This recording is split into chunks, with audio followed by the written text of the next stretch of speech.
I have the privilege of introducing Helen. Helen Esfandiary is a historian of medicine and gender in 18th century Britain and a fellow of the Institute of Historical Research. She completed her PhD at King's College London, where she examined elite maternal authority in domestic childcare. Her book manuscript, Maternal Medicine in Georgian England, Authority, Expertise and Agency in an Age of Professionalisation, is currently under review with Manchester University Press. Drawing on letters, diaries, recipe books and household records, Helen's work repositions mothers as epistemic actors whose embodied knowledge shaped child health in the age of rising medical professionalisation. Many of you will already know the drill, that if you have any questions, you place it in the chat if you can. We will have Helen speak for about 50 to 55 minutes, and we will take a 5-minute break and then come back with questions. So over to you, Helen, to talk to us about the convergence of medical and maternal approaches to domestic childcare in Georgian England. Thank you very much, Sammy. And the only thing I want to just add before I launch in is to say that this is a work in progress. So tonight's paper is essentially forming part of a forthcoming volume honouring Professor Arthur Burns, and engages with his work on how institutions both shape and are shaped by the communities they serve. So this is a work in progress. Great. Thank you. I'm going to bend down and do... Oh, no, it's not working. Just click on the. So I have to click every time, or can I do that? No, Yeah, you can do that. Yeah. Left, right. Brilliant. So the origins of modern day paediatrics are often told as the story of professional encroachment on the domestic sphere, the gradual supplanting mid to late Georgian England of traditional childcare routines by methods pioneered by physicians, surgeons, obstetricians and apothecaries in foundling hospitals, lying-in hospitals and dispensaries. From mid-century, reform-minded medical men sought to extend their reach into the home, bringing childcare under professional authority. Among them was William Cadogan, featured here, governor of the London Foundling Hospital, whose influential 1748 essay upon nursing offered a new blueprint not only for the care of foundlings, but for children everywhere.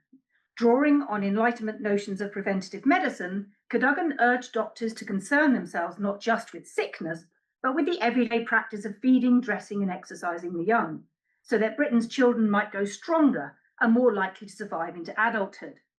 The declared ambition of Cadogan's childcare manual to reduce infant mortality dovetailed with broader economic concerns, easing welfare burdens and increasing the empire's future population.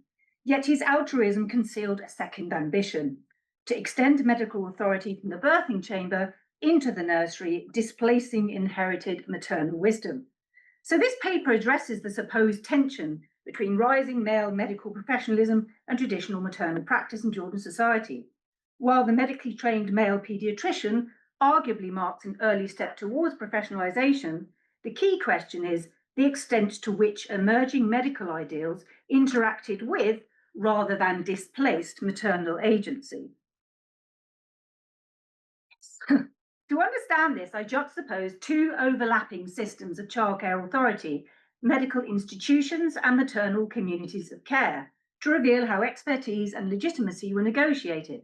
So institutions denote both formal and informal systems of authority, including physicians, surgeons, apothecaries, patent medicine vendors, and prescriptive medical and philosophical texts, while communities refer to elite households and kin networks in which maternal authority traditionally shaped everyday childcare. I argue that the history of paediatrics in Georgian England cannot be understood solely as a narrative of medical encroachment.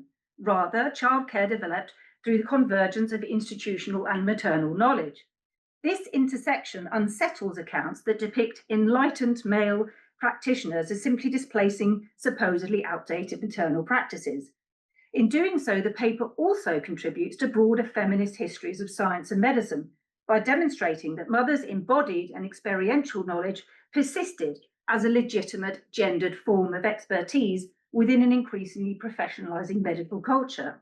It ultimately repositions elite Georgian mothers not as passive recipients of reform, but as active participants in shaping medical modernity. To demonstrate this, the paper examines two prevalent conditions, teething and worms. Both were chronic, ambiguous, and potentially fatal childhood conditions that expose the limits of medical certainty and the persistency of maternal judgment. Cadogan's reforming project ultimately hinged on displacing the authority long exercised by elite mothers. Their journals, letters, and notebooks show them hiring and dismissing practitioners, assessing remedies, and conferring legitimacy on the procedures promoted by medical men. Their literacy, wealth, and social standing made them decisive arbiters of medical culture. The regimens they endorsed shaped broader childcare practices, and their prominence simultaneously positioned them as models for imitation and as subjects of scrutiny by reform-minded medical men.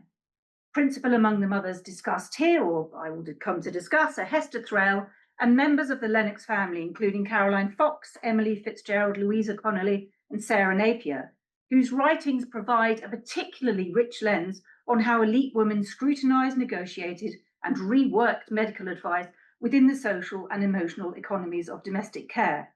So the paper is going to unfold in three parts. Part one explores how reforming authors framed mothers as incompetent caregivers, and parts 2 and 3 move from discourse to practice by examining how elite women negotiated authority in their approaches to teething and worms. Reading medical texts against mothers' own writings reveals a nursery in which expertise was continually performed, questioned, and remade. So, how did medical authors frame elite mothers as incompetent caregivers? Medical authors, acutely aware of elite mothers' influence, increasingly address them directly, positioning professional medicine as a corrective to tradition. Among these prescriptive interventions, Cadogan's essay upon nursing stands as both an early and influential example. Although ostensibly written for the Foundling Hospital, it targeted a broader public, drawing explicit parallels between the hospital's mistaken nurses and the aunts, grandmothers, etc., who governed elite nurseries. While condemning institutional and domestic mismanagement alike, Cadogan idealized the, quote, natural practices of poor mothers. This romanticization, less empirical than rhetorical, functioned as a strategic contrast. By depicting poor women as the only group still attuned to instinctive corporeal childcare, he implied that elite women had lost access to nature and thus required medical expertise to restore it. This constructed deficiency created a ready rationale for professional oversight within the home. Beyond its rhetorical constraints, the essay also drew strength from its origins. Commissioned by the Foundling Hospital's General Committee to evaluate its childcare practices, it used the authority of institutional inquiry to legitimize a broader claim that similar medical supervision was needed domestically. Cadogan's example was quickly taken up by contemporaries, such as George Armstrong, William Buchan, and Michael Underwood, to name but a few, whose manuals likewise translated institutional experience into domestic authority. Collectively, they contributed to a mid-18th century reconfiguration of childcare knowledge, seeking to shift epistemic authority from maternal experience to medical expertise. Cadogan blamed ignorant old women and reluctant practitioners alike, insisting that childcare should fall under scientific oversight.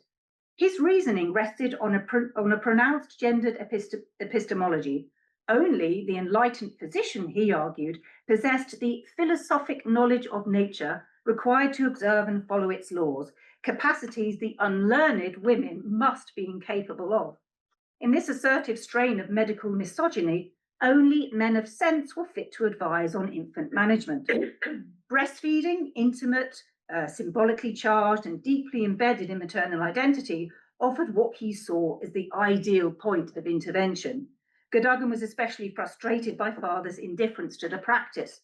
Appealing to every father to have his child nursed under his own eye, he recognized that childcare could become a matter of social reform only if disengaged husbands were drawn into the debate. He feared that their habitual detachment left women in sole command of practices he regarded as secretive, irrational, and resistant to medical improvement.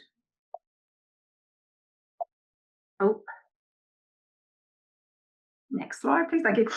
2 decades after Cadogan's appeal for medical oversight in childcare, Buchan reiterated similar concerns.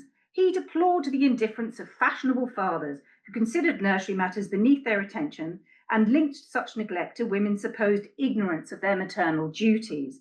Like Cadogan, he argued that women of rank had sacrificed practical maternal knowledge for, quote, trifling accomplishments, and thus required instruction best provided by physicians. Yet Buchan also conceded that medicine itself had long neglected infant care, leaving it to old women and nurses. His domestic medicine sought to correct this, urging mothers to reclaim their responsibilities and acquaint themselves with the rudiments of childcare. Buchan's rhetoric was double-edged. Even as he reaffirmed physicians' authority as the true arbiters of childcare, he cast mothers as indispensable, albeit perpetually deficient, partners whose cooperation was required to implement medical reform.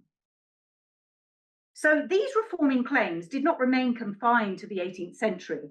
They have profoundly shaped the way later historians understand Georgian childcare.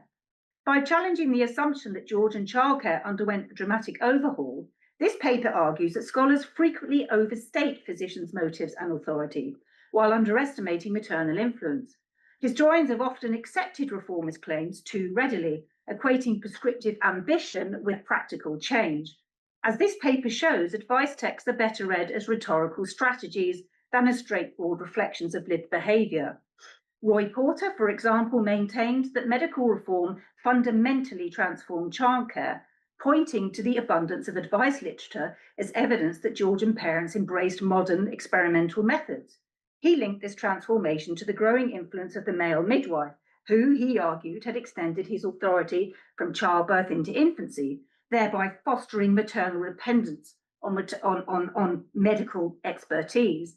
He described a generation of mothers who constantly sought second opinions and pressed physicians to overphysic their children.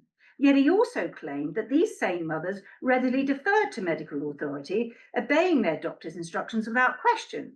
In reproducing this contradictory image, his interpretation effectively mirrors 18th century discourses that pathologized maternal agency, a tension that's really central to this paper's analysis. He and other scholars have similarly cited Enlightenment advocates of natural parenting, such as Locke and Rousseau, as catalysts for significant change, arguing that their ideas encouraged affluent mothers to abandon inherited wisdom in favour of rational, medically guided child-rearing. Yet again, such claims rest largely on prescriptive rather than practical evidence. Indeed, the persistence of narratives about improved child-rearing owes much to the 18th century's own conflation of moral and medical authority.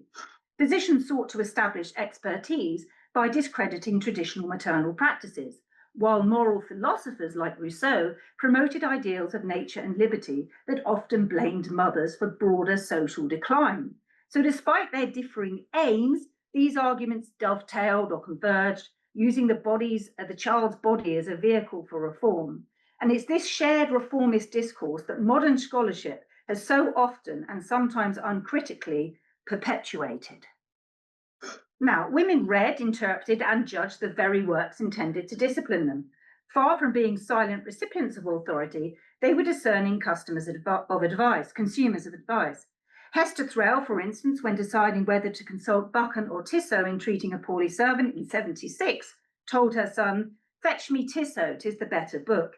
The Lennox sisters likewise shared, discussed, and evaluated the merits of Buchan's domestic medicine. Writing to Emily Fitzgerald in 76 about the copy she had given their sister Louisa Connolly, Sarah Bunbury, not yet Napier, she will be soon, observed, "I hope I have done her a piece of service by having put a physical book into favour with her, which she studies very much. And if it gives her a little more attention to her health, it will be of great use. Luckily, the man, so Buchan, happens to agree with her about her prejudices, and so he is in favour." Such exchanges reveal the co-production of knowledge. Advice did not flow in a simple one-way direction, but was filtered through experience, prejudice, and trust. The premise of Buchan's domestic medicine was to render the medical art more generally useful by showing people what is in their own power, both with respect to prevention and cure of diseases. Encouraging such self-reliance was precisely the purpose of contemporary self-help manuals in cultivating domestic agency. Connolly was using domestic medicine exactly as Buchan intended, but like many mothers, she diverged when its recommendations conflicted with her own judgment. Caroline Fox, for example, found Rousseau's Emile contained, quote, more paradoxes, more absurdities, and more striking Britty thoughts in it than any book I have ever read that he did not write, and selectively adopted what made sense to her. She praised Rousseau's advocacy for outdoor exercise, yet rejected his disdain for purgatives, resorting to mercurial purges, as we'll go on to see, when she suspected worms, something that would have horrified Rousseau, who detested what he deemed to be unnecessary medical intervention. Fox's approach demonstrates how mothers blended Enlightenment ideals of fresh air and exercise, which weren't in themselves necessarily new, with established curative traditions. She was not prepared to allow her children to succumb to the potentially life-threatening consequences of worms. Such examples blur the binary between credulous and critical mothers, revealing pragmatic maternal rationality grounded in experience. So the empirical medical knowledge of women in the early modern domestic setting is well documented. Studies of medical and culinary recipe culture show that literate women not only engage with medical literature, but also exchange tested remedies and experiences within networks of kin and friendship. Such traditions persisted and evolved with the changing medical economy. Elite women combined inherited recipe culture with commercial products and professional advice, drawing upon an expanded marketplace of healing. For the upper classes, healthcare was a matter of discernment and choice. Lay and professional guidance, homemade remedies, and purchased cures increasingly intersected in the same households. Domestic knowledge conferred authority. The ownership of medical knowledge functioned as a form of social capital. And for elite women, this authority operated not only through the keeping of recipe books, but through public acts of sociability and benevolence. Exchanging medical expertise marked polite identity and feminine virtue, binding together knowledge, care, and status. Medical expertise thus became an essential marker of polite identity and good motherhood. Yet, while scholarship has increasingly acknowledged women's domestic medical authority, it has rarely extended that recognition to their maternal care. Against this backdrop, the following case studies examine how maternal expertise shaped responses to two persistent challenges of Georgian infancy: teething and worms. These conditions, regularly listed amongst the leading causes of death in the bills of mortality, illuminate the ongoing negotiation between maternal empiricism and professional prescription. They provide an ideal lens through which to observe the convergence of medical and maternal knowledge that underpins this paper. So teething exposed both the limits of medical prescription and the strength of maternal expertise, the practical ability to navigate, reconcile, and adapt contradictory advice into workable care. 18th century writers could not agree on what teething was or how it should be managed. Some minimized it as harmless if nature were allowed to act, others cast it as one of the most dangerous stages of infancy, and many blamed women's supposed mismanagement for its worst effects. Faced with such confusion, mothers confronted a disorder at once dreaded and poorly understood, a condition blamed for convulsions and death, but framed incoherently in medical texts. Although the bills of mortality recorded teething as the leading cause of infant death, historians have often dismissed it as a catch-all diagnosis, a trivial developmental milestone or evidence of parental credulity. But such skepticism obscures how contemporaries understood teething as a feared physiological ordeal, deeply entangled with debates about regimen, weakness, and maternal responsibility.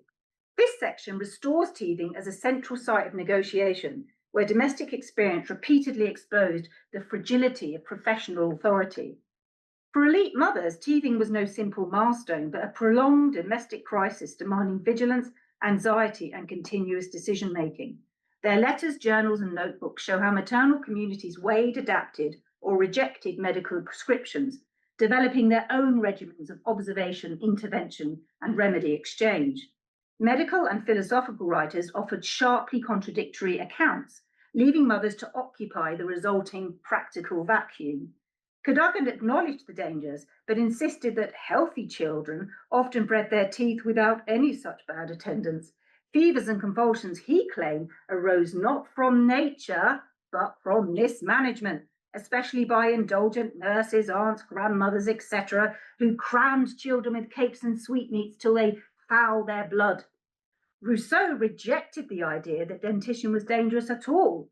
He urged mothers to let their children gnaw on little branches of trees rather than use artificial rings, presenting teething as nature's training in endurance because it teaches them early what effort and pain are. Other physicians heightened the perils. Joseph Hurlock warned that above a tenth part of infants die in teething by symptoms proceeding from the irritation of the tender nervous parts of the jaws, and prescribed repeated scarification, so cutting of the gums, as the only safe intervention. Michael Underwood likewise argued that dentition induces disease in very many infants of every habit of body. Buchan contended that delicately raised children were most at risk, but still viewed convulsions and fatalities as expected outcomes of infant delicacy, and he recommended purging, bleeding, blistering, gum lancing, and gentle physic. So these contradictions, right, they clarified little and instead undermined professional authority, revealing the limits of these prescriptive claims. Mothers stepped in to bridge the gulf between theory and practice. And so here, Caroline Fox's earlier critique of Rousseau's Emile, its inherent incoherences and distance from lived childcare, is telling. It was mothers, not physicians or philosophers, who determined which prescriptions mattered, converting the gap between medical theory and nursery practice into our foundation of maternal power. Where prescriptive texts diverged, maternal testimony shows that dentition was lived as a dangerous, protracted ordeal, precisely because mothers already knew what Cadogan's reformist zeal arrogantly proclaimed. They knew that they had to manage their children's constitutions fastidiously to avert any disease, let alone teething, which was also accorded disease status. Their letters, journals, and notebooks reveal mothers assuming responsibility for judging if, how, and when to intervene. So we come to our first mother. Such testimonies crystallize how mothers translated contradictory prescriptions into decisive practice. Frances Boscawen, writing to her husband in 1747, noted that their two girls had had coughs and fevers occasioned by teeth which were lanced, so cut, their gums cut immediately to prevent convulsive fits. The matter-of-fact tone of her remark reveals how immediate and unquestioned the danger was. For Boscawen, maternal intervention was expected rather than optional, a reminder that teething was understood not as a natural phase to be endured, but as a medical crisis requiring timely, active management. Other mothers likewise confronted teething as an ongoing source of danger, anxiety, and practical problem solving. Mary Wortley Montagu's letters from 1714 show how delayed dentition provoked persistent maternal unease. She confessed to her husband, "He is very lively, but so weak, my heart aches for him very often. I am in abundance of pain about our dear child. They tell me there is nothing extraordinary in want of teeth at this age, but his weakness makes me very apprehensive." Now, slow teeth were often associated with weak constitutions, indicating conditions such as wasting and rickets. And although Dr. Garth sought to reassure her, she remained uneasy until Mrs. Bain, a trusted advisor, urged her to try cold bathing at the Piking Well near York. She complied reluctantly, but soon reported, "I thank God this cold agrees very well with the child, and he seems stronger and better every day." So Montagu's oscillation between dread, experiment, and relief illustrates how mothers experience teething as a medical crisis, and how women's counsel could outweigh professional advice. Mary Robinson likewise revealed how teething was experienced as a crisis in which maternal authority had to mediate between conflicting voices. Anxious that weaning her teething son Thomas might further stress an already inflamed constitution, she told her mother, "In the swelling of his gums, the doctor did not think indicated the immediate show of more teeth. However, as he was mistaken once before in that point, I think it is better not to wean him till they have appeared." This concern with getting the timing exactly right aligned with medical writer grandmother Margaret Moore, who had learned from experience that, quote, "great care should be paid to select an interval of health for the weaning, and their diet should be particularly watched until the dangers of a dentition are quite over." Endorsed by her mother Jemima Gray, Robinson postponed the decision. Ordinary choices became moments in which maternal judgment superseded medical reassurance. Where printed advice or the guidance of the family physician remained ambiguous or contradictory, it was often female networks that supplied the most meaningful interpretive framework. The Lennox sisters' correspondence makes this dynamic especially visible, showing how kin networks transformed teething from an isolating medical puzzle into a collaborative maternal practice. In 1770, Louisa Connolly attributed her niece Louisa's sore eyes to the cutting of teeth as nature's way of driving out excess humours, and she expressed no harm so long as the child was otherwise well. In 73, she likewise reassured her sister Emily Fitzgerald that her daughter Lucy's drooling and scabby face would be of use to her, according to humoral medicine, of course. And in January of the same year, she badgered Fitzgerald for an update on her children's teething. I begin to long for a letter to hear what progress the little teeth make. I hope to hear that they are all cut and that the angels are all well. I long to know how the little teeth come forth. Such inquiries transformed symptoms into shared maternal narratives and reinforced communal vigilance. These exchanges did not stop at interpreting symptoms. Female networks also facilitated the circulation of remedies themselves. Mothers shared medicines, trialed treatments recommended by friends, and relied on one another's testimony as much, if not more, than professional guidance. This dynamic is exemplified by Lennox's sister Sarah Napier, whose adoption of the anodyne necklace shows how therapeutic objects moved through the same maternal channels as advice. Introduced to the necklace, typically made from henbane or peony root, through a friend of Lady Susan O'Brien in 83, Napier gratefully accepted the gift, but also sought reassurance from her physician, who cautiously advised that it could do no harm and may very possibly do good. More decisive, however, was the testimony of her network and her own observation. Pray give my love to Mrs. Mellier and tell her I begin to flatter myself her necklaces will do wonders for my little boy. When he cut his 4 first teeth, he was ill 3 weeks first, and now he has 4 more appear to be coming, and he is as well as possible. Could she be so kind as to send me some more of them, or direct me how to get them? Although many physicians and subsequent scholarship derided such necklaces as quack amulets, Napier's experience shows how elite mothers approach them empirically, not credulously. Their analgesic plausibility, so their ability to ease the gum irritation and thus prevent fever or convulsions, mattered more to mothers than medical dismissal. Her application of the necklace exemplifies how elite women tested remedies within observational frameworks. Maternal authority didn't develop in isolation, it was forged in dialogue. Remedies for teething circulated swiftly through kin and friendship networks, yet transmission was only the first step. In the nursery, care was tailored to the child at hand. Professional advice and recommendations from friends and family were weighed, adapted, or refused as circumstances required. This dynamic process is captured especially vividly in the writings of Frances Banks. In September 1786, when her son Henry was taken extremely ill with violent vomiting from teething, Dr. Pulteney prescribed a compound of peppermint water, hartshorn, aniseed oil, syrup of rhubarb, and fever powders. Banks followed his instructions initially. I gave Henry the above mixture for about a week regularly, but she soon intervened, deciding that, quote, the teeth would in all probability be some time before they came through, and thinking the medicine too violent to be so often repeated, I left off giving it to him by degrees, and he has never had any return of his sickness. Her decision illustrates deliberate maternal discernment. Medical authority was received, tested, and modified through observation of the child's constitution. Banks's Notebook of Children Illnesses transformed temporary nursery practice into a durable maternal archive.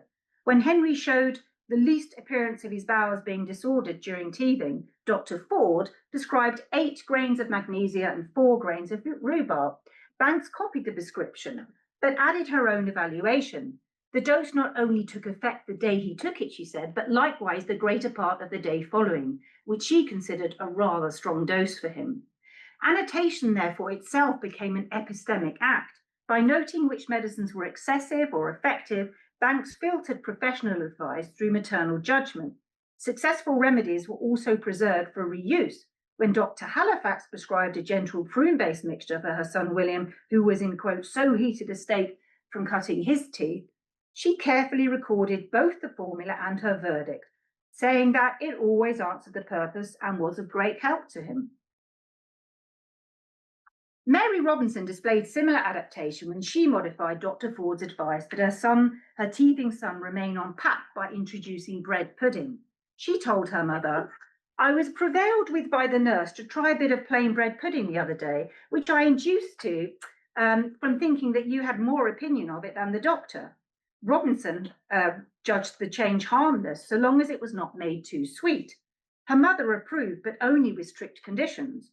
The little change you mention in his diet can never produce any harm, but I believe it would be right to omit eggs in the pudding, or as little as possible, and no butter with it.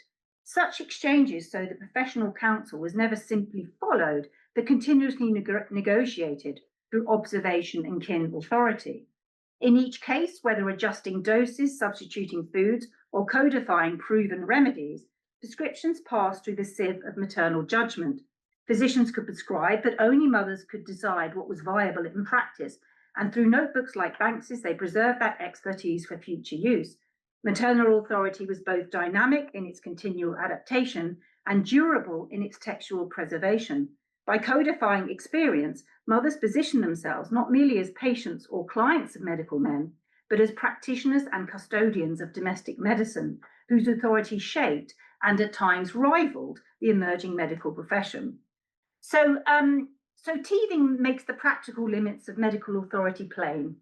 Institutions could prescribe, but the nursery decided. Rousseau counselled restraint. Cadogan blamed maternal mismanagement. Underwood and Buchan catalogued dangers, but none, however, matched the realities of care. Mothers like Montagu, Boscawen, Banks, and Napier absorbed, then tested, adjusted, or refused advice according to what they saw and what kin recommended. And this maternal authority took different forms. Boscawen's decisive intervention, Montagu's anxious vigilance, the communal deliberation of the Yorks and Lennox sisters, Robinson's balancing of kin and professional counsel, Banks's systematic record keeping, and Napier's pragmatic testing of remedies. For mothers, teething was not the trivial milestone later historians imagine, but a relentless ordeal where fever, convulsions, and wasting might claim a child at any moment. Men could prescribe and philosophize, but mothers shouldered the risks. Through vigilance, correspondence, and experiment, they transformed contradictory counsel into life-preserving practice. And in doing so, they forged a durable domain of maternal expertise that professional medicine could neither replace nor ignore. In confronting teething, mothers rendered medicine domestic and redefined who held authority over the infant's body. Okay, so come on to worms. So what we see in teething then is the practical limit of medical authority. And physicians could prescribe, but mothers had to decide what was workable, safe, or necessary. And it's out of that interpretive labour that maternal expertise becomes indispensable. Worms take this dynamic even further. If teething exposed the limits of prescription, worms expose the limits of diagnosis, where the uncertainty lies not in what to do, but what is even happening inside the child's body. Okay, so unlike teething, where symptoms had an obvious source in the eruption of teeth, worms remained invisible and diagnostically unstable. Appearing only through ambiguous signs and contested interpretations, worms provoked anxiety in both medical treatises and maternal correspondence, drawing mothers into networks of advice, experiment, and interpretation. No physician or apothecary could claim definitive authority, even as the medical marketplace pressed into domestic care. The result was a consolidation of maternal authority rather than its weakening, as mothers drew on household remedies and communal knowledge to interpret, adapt, and contest institutional claims. Neither decisively curable nor securely diagnosable, worms demanded continual interpretation and repeated recourse to remedies and advice. Maternal institutional exchange persisted, but always on contingent and negotiated terms. Historians have often dismissed Georgian's mother's anxieties about worms as credulous or excessive, portraying repeated purges and emetics as overzealous or reckless responses to a minor complaint, particularly in the cases of Caroline Fox and Hester Thrale. Yet such readings overlook the extent to which medical writers themselves described worms as both elusive and dangerous. Tissot warned that worms might obstruct the guts, compress the bowels, absorb nourishment, and even gnaw or completely perforate the intestines. Underwood cautioned that they were a very common cause of convulsions, while Buchan listed an alarming variety of possible signs: coughs, lethargy, loss of speech, grinding of the teeth at night, conceding that, quote, no disease more frequently baffles the physician's skill. He also translated this anxiety into concrete regimens. For a child of 4 or 5, he prescribed rhubarb, jalap, and calomel, which is mercury. You'll hear calomel come up a lot shortly, in repeated doses, alternating with powdered tin and Ethiop's mineral. He was even willing to recommend branded formulas such as Bull's purging vermifuge powder, a very powerful medicine, said he, composed of rhubarb, scanomie, and calomel mixed with sugar. These vigorous and potentially dangerous treatments reflected both the perceived seriousness of worms and the therapeutic risks involved. Yet other writers retreated from remedy to responsibility. Guess whose fault it was? Cadogan admitted that there are few things we eat or drink that don't convey them, but nevertheless insisted that they bred in unhealthy constitutions, thereby shifting the ultimate burden onto the care of mothers. It was their fault. So within this framework of inevitability, danger, and ambiguity, maternal vigilance was key. Mothers had to decide whether uncertain symptoms justified intervention, which treatments to attempt, and if and when to escalate concerns to medical men. Maternal judgment became not merely the first line of defense, but a continual site of negotiation with professional expertise. Maternal preoccupation with worms reflected both their interpretive burden and their authoritative role, positioning mothers as crucial interpreters of childhood health. In this sense, the maternal reading of symptoms functioned as a distinct, feminized epistemology grounded in observation, comparison, and discernment. If medical writing rendered worms as a source of both danger and uncertainty, the expanding commercial sphere only heightened these tensions, transforming therapeutic decision-making into a question of trust and credibility. The medical marketplace turned anxiety into enterprise. Physicians and apothecaries presented themselves as indispensable guides, framing worms as conditions whose dangers required professional supervision. In print and in practice, they stressed that only medical expertise could regulate the use of powerful vermifuges and prevent fatal mistakes. Yet, as the experiences of Caroline Fox, Hester Thrale, and Sarah Napier demonstrate, household judgment determined ultimately when and how to act. Worms were not only a medical disorder, but a commercial opportunity. Patent vermifuges such as Ching's worm lozenges, Evans of Knightsbridge's powders, and Birchall's sugar plums for worms that we see here were sold through chemists, booksellers, and even by post. These products thrived on secrecy and reputation. Formulas were rarely disclosed, and branding promised singular authority in an unregulated therapeutic marketplace. Even critics acknowledged their appeal. Medical writer and grandmother Margaret Moore warned that, quote, almost all the patent medicines contain mercury in some form or other, yet conceded that there is none so sure and so well adapted to most cases of worms as calomel, which is mercury chloride. While she reinforced the expectation that physicians should be consulted before using mercury, her advice nevertheless legitimized maternal recourse to such remedies. And because worms were so difficult to diagnose and yet potentially fatal if missed, they demanded constant vigilance. This vigilance fell most heavily on mothers who bore the burden of interpreting elusive signs and deciding when or whether to intervene. For them, uncertainty created both a medical and a moral dilemma. To physic unnecessarily risks weakening a child's constitution, but to delay treatment risks convulsions or death. To complicate matters, medical authors regularly warned that worms could mimic other disorders so closely that even practitioners might be deceived, placing mothers squarely within the same interpretive uncertainty. The signs of worms overlap with numerous other ailments: grinding teeth, fevers, coughs, wasting, sudden appetite or aversion, pallor or flushing. All might indicate worms or something else entirely.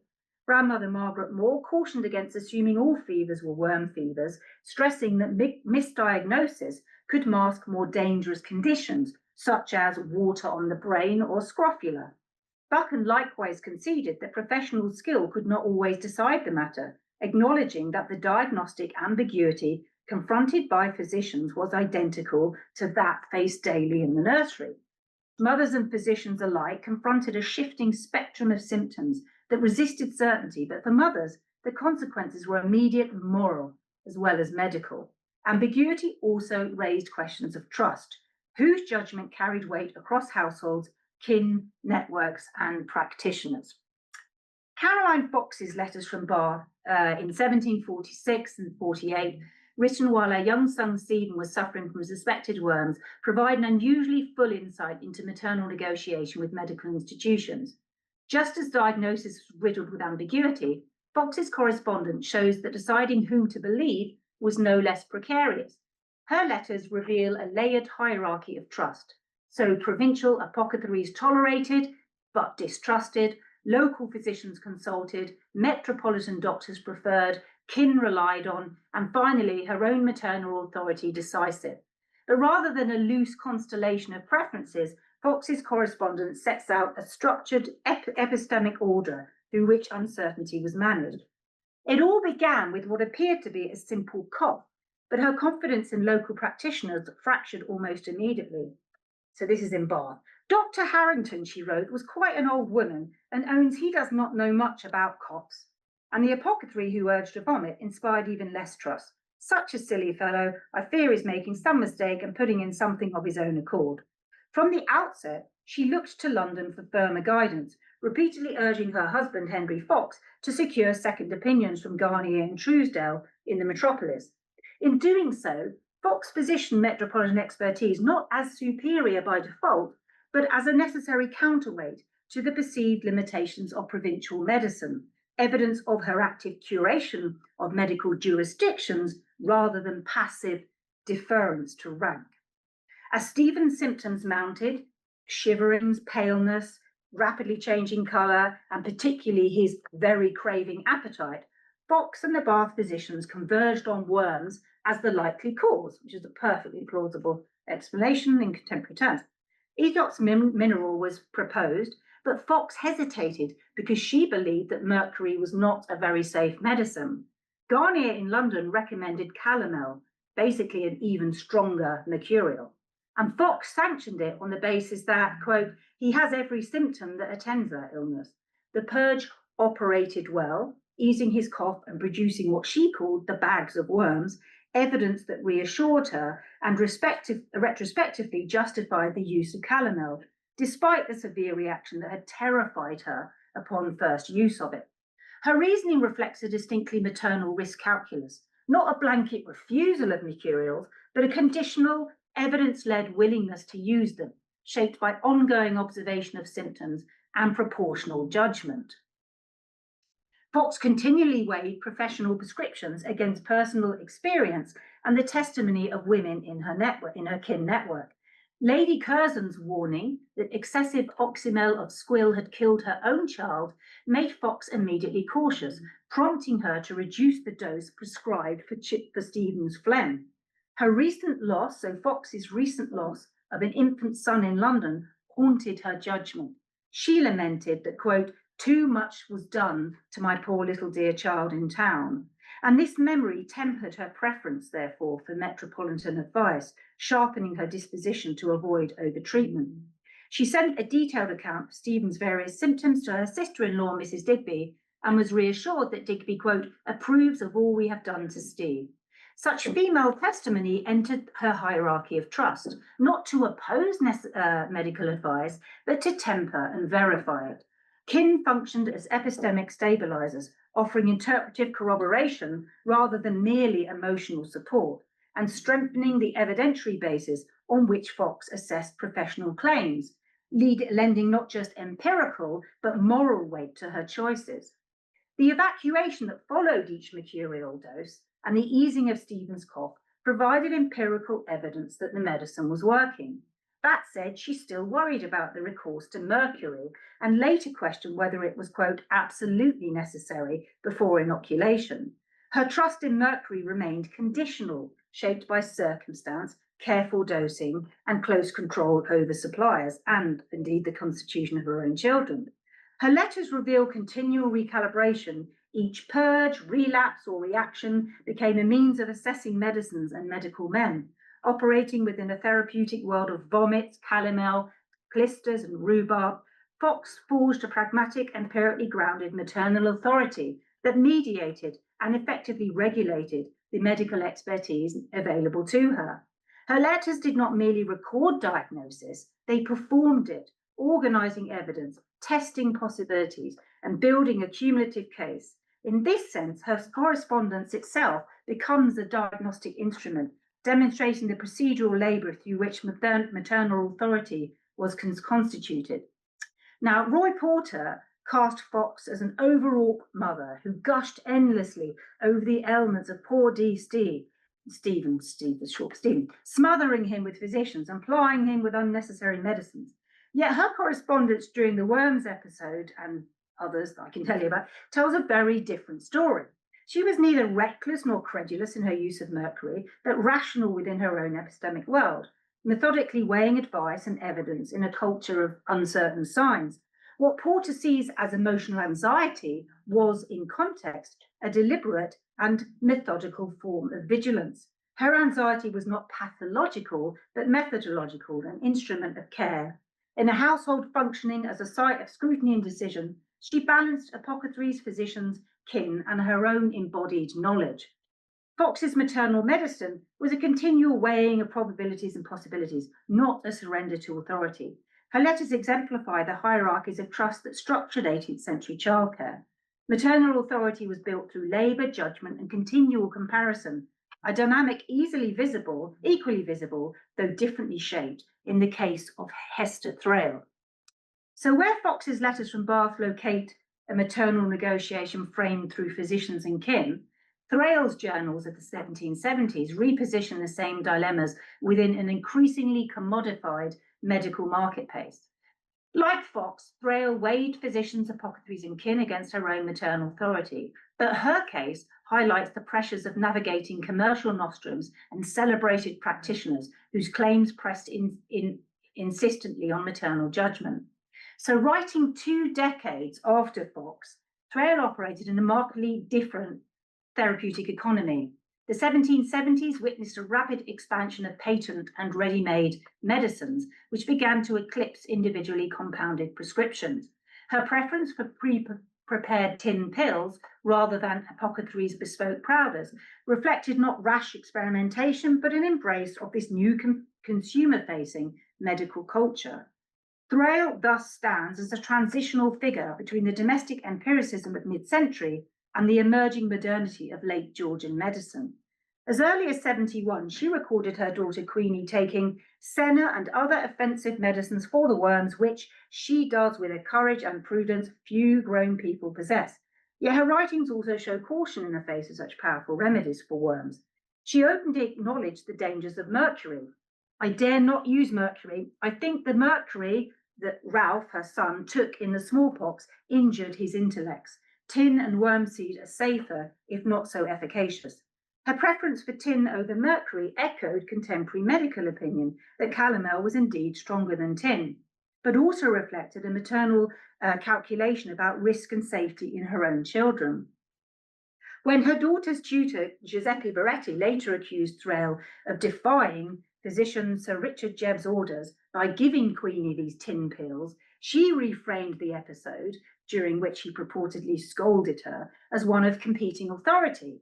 See what fools these physicians are. They presume to know better how to manage children than their mothers themselves.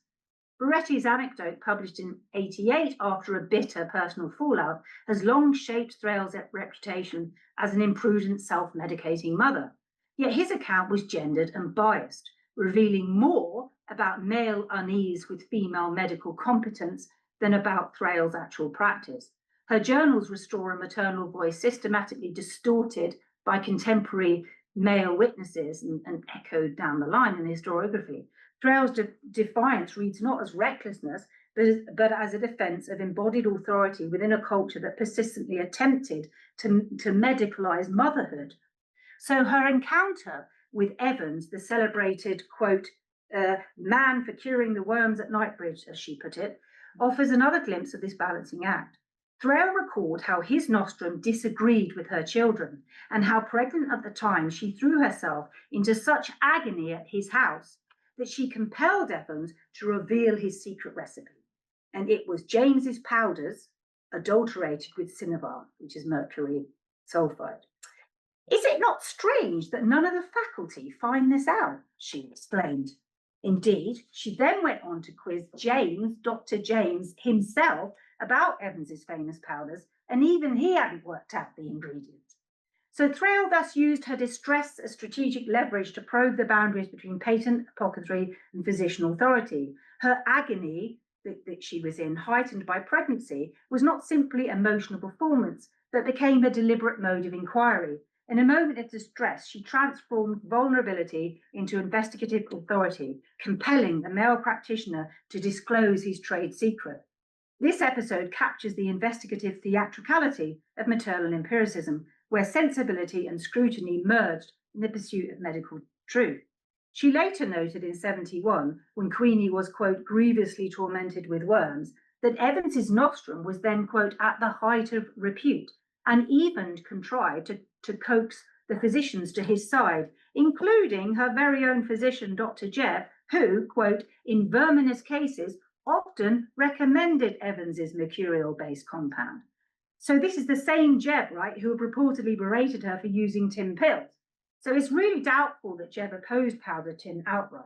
He had prescribed a rough mercurial purge to Queenie in 77, and like many physicians, he marketed his own proprietary medicine, Dr. Jebb's antibilious pills. So this duality in Jebb's practice, condemning maternal dosing while profiting himself from patent remedies, collapses the boundary between regular and irregular medicine, which still reverberates around the historiography today. Thrale's domestic practice thus occupied a mainstream position within the fluid continuum of 18th century medical commerce. Her negotiation with Jebb exposes the performative and commercial interdependence of mothers and medical men within a rapidly commercializing therapeutic world. Her trust was calibrated rather than absolute. She bought tin pills to take on a voyage to France, valuing their convenience, and invoked kin and acquaintances in judging remedies. She continued to rely on Jebb despite his rebukes, recognizing his professional standard while reserving the final word on whether mercury or tin was safer for her children. Her household was a site of scrutiny and decision, but also as a site of domestic regulation within the wider medical marketplace. Physicians could be respected, apothecaries patronized, and remedies purchased, yet their claims were interrogated, compared, and adjusted in the nursery. Thrale's maternal authority lay in her capacity to regulate the market itself, balancing metropolitan expertise, commercial nostrums, and communal testimony to decide what was safe, efficacious, and appropriate for her children. Her investigative engagement with regular and irregular medicine alike suggests a proto-empirical approach, maternal authority grounded in experiment, interrogation, and discernment. In this light, the Thrale nursery emerges not as a site of unthinking empiricism, but as a moralized experimental space. Domestic judgment acted as a form of regulation, policing porous boundaries between expertise and experience. Thrale's practice, empirical yet moralized, interrogative yet deferential, reveals the maternal contribution to Britain's late 18th century moral economy of medicine, in which domestic actors actively shaped notions of safety, efficacy, and authority. So one last example, where Fox expanded consultations and Thrale interrogated the marketplace, Sarah Napier, whom we met earlier with the anodyne necklace, embodied another mode of maternal authority, restraint. Her letters on worms display the same discerning intelligence applied to a different kind of uncertainty, one that invited hesitation rather than experiment, resisting medication when worms could not be confirmed. In 76, she hesitated to physic her daughter Louisa, admitting that, quote, this variety of things hurts her stomach, and if no worms come, what is to be done? 2 decades later, caring for her niece Henriette, she again questioned whether prolonged courses of calomel, tin, and rhubarb were warranted. If she has not worms, and they physic her for them, they will throw her into a consumption. In both cases, Napier withheld further dosing, turning instead to diet, bathing, and simple care, asserting her maternal jurisdiction by insisting that while her niece Henriette was under her roof, she was, quote, my child now. Napier's restraint reveals maternal authority exercised as much through inaction as intervention, a diagnostic strategy grounded in observation and moral responsibility. Her letters remind us that in an era of purges and nostrums, maternal care could consist not in administering medicines, but in knowing when to stop, and in recognizing that withholding could be as decisive and as expert as dosing. Okay, so moving to the conclusion. So the case of Worms reveals that institutional medicine depended on, rather than displaced, maternal authority. Physicians and apothecaries prescribed powerful purgatives. Patent sellers marketed secret formulas. Yet mothers scrutinized, adapted, and sometimes withheld treatment. Fox triangulated between local and metropolitan advice, weighing trust through correspondence and experience. Thrale tested and exposed secrecy within a commercializing marketplace. Napier, by contrast, embodied restraint, refusing to dose further when Worms could not be confirmed, highlighting inaction as a form of expertise. Across their letters and records, these mothers created a shared economy of knowledge that validated remedies, preserved reputations, and policed fraud. Through correspondence, comparison, and shared observation, they fashioned a collective maternal intelligence that at times rivaled professional expertise. The management of Worms thus exemplifies the continual negotiation of authority between medicine and household, shaped less by doctrine than by observation, experience, and collective maternal discernment. As in the case of teething, maternal medicine in Worms articulated an alternative mode of professionalism, grounded not in institutional power, but in vigilance, discernment, and interpretive care, a practice that constituted its own moral and diagnostic economy within the household. So across the two case studies then, teething and Worms, the household emerges as a counter institution that mediated, negotiated, and reshaped medical authority. It was not an adversarial counterweight, but a constitutive, collaborative structure, integrative, sometimes oppositional, but always indispensable.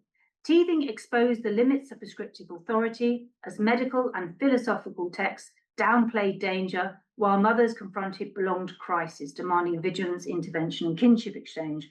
Worms extended this negotiation into the medical marketplace as mothers scrutinized patent formulas, questioned apothecaries, and continually balanced intervention against risk.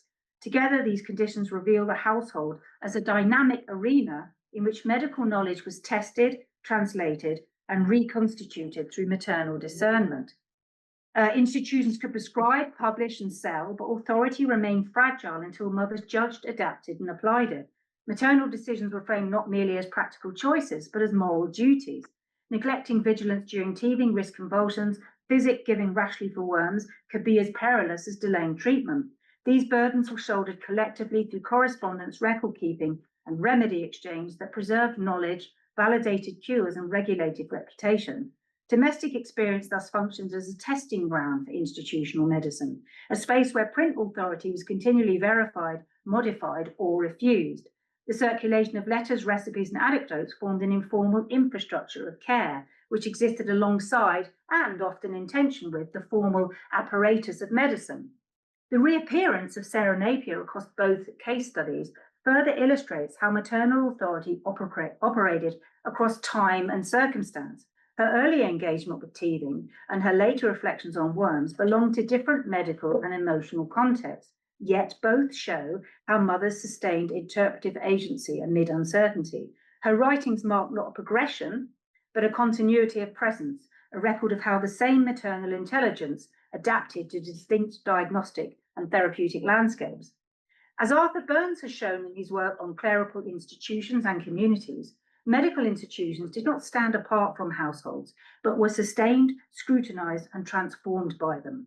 In Georgian childcare, the convergence of medical institutions and maternal communities produced a distinctive culture of preventative health in which authority was continually negotiated. The household functioned as an institution of care in its own right, sustained by correspondence, kinship, and reputation, and integral to the making of medical practice.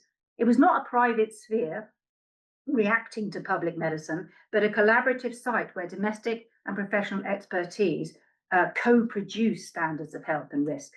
So this conclusion reframes broader historical debates.